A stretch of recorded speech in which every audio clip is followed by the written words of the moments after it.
case. You decide a case. You have to tell us what reasonable means in terms of searches and seizures.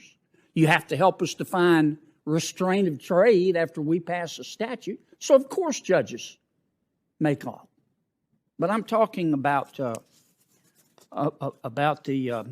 proper balance. I'll leave you with these last thoughts, and then I'll yield back my time.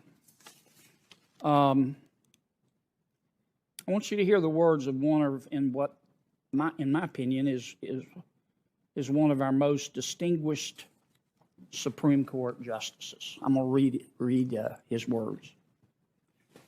The American people love democracy, and the American people are not fools. The people know their value judgments are quite as good as those taught in any law school, maybe better. Value judgments, after all, should be voted on, not dictated. I look forward, Judge, to getting to know you better. And congratulations, Mom and Dad. Thanks, Senator Kennedy. Senator Padilla. Thank you, Mr. Chair. Judge Jackson, welcome back to the Senate. Thank you, Mr. Chairman. Mr. Administrator, good morning. Good morning.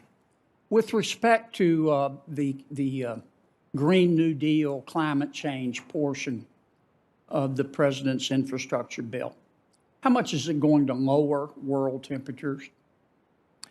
Well, I think there's a focus on the American Jobs Plan and the President's climate goals. Yes, sir, but how much is it going to lower world temperatures? That's the purpose of it. I think when we look at the climate summit and the target that the President will announce along with the rest of the world, we'll see comprehensively what collectively all of the world. Have you done any modeling? I'm just trying to understand. You're asking us to appropriate $2.3 trillion and to tax corporations $1.7 trillion,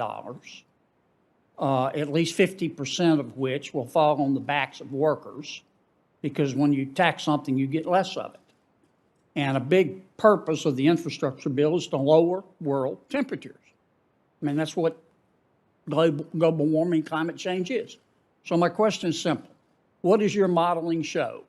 How much will this lower world temperatures? I think the science shows that we collectively have to pursue a target to lower. I understand the target, but what I'm sorry to interrupt, but sure. I understand the target. The target is 1 degree centigrade. I get that part.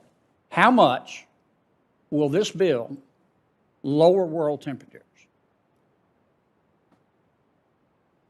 I think the answer to that is dependent upon, in concert with how much this bill plus other actions outside of the bill look at in concert with reducing those targets while creating jobs. Have you done any modeling? Yes, we've done. What do your models show in terms of how much this bill will lower world temperatures or slow the progression of CO2 emissions?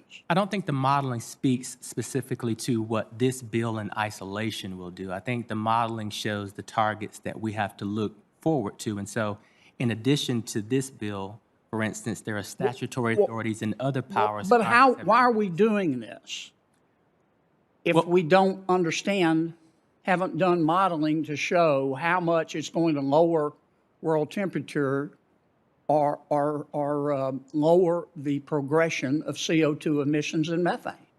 I think, Senator, we're doing this because the jobs plan proves that we're doing more than just focusing on climate, that we're positioning ourselves to be global leaders on technology. I get all that, Mr. Administrator. I'm not trying to just pick on you, but sure. This is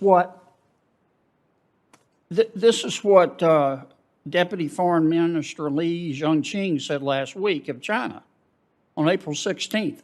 Quote, "Some countries are asking China to do more on climate change. I'm afraid this is not realistic."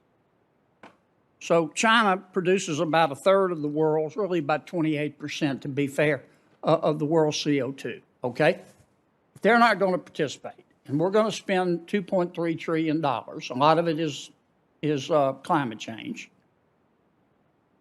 Surely you can give us an estimate of how much it's going to slow the progression of CO2 and how much it's going to lower world temperature.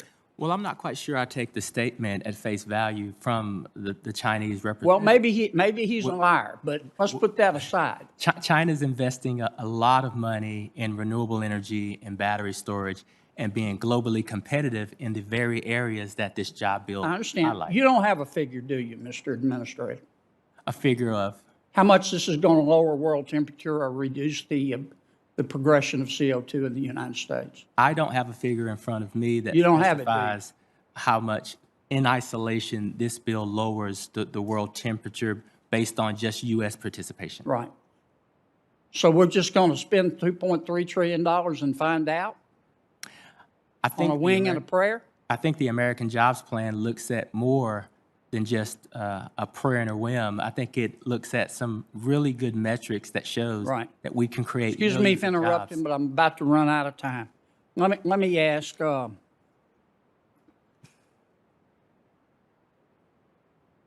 let me ask let me ask my former colleague, the state treasurer, our new commerce secretary. To build credibility with the Congress, the taxpayers, and his own credibility, as a first step to paying for this $2.3 trillion bill, why wouldn't President Biden turn to the Congress and say, I want you to take a look at the discretionary spending in your budget and scrub it? I don't think it's an either or. The president is calling for a historic investment in infrastructure, as you say, $2 trillion. He believes that that's what's necessary, and What budget that's- reductions is he recommending? we're all going through our budgets every day and looking for ways that we can be more efficient. But the truth of it is, we need an investment. Yes, ma'am. How much money do you think you're going to reduce your budget? Say it again. How much money do you think you're going to reduce your budget?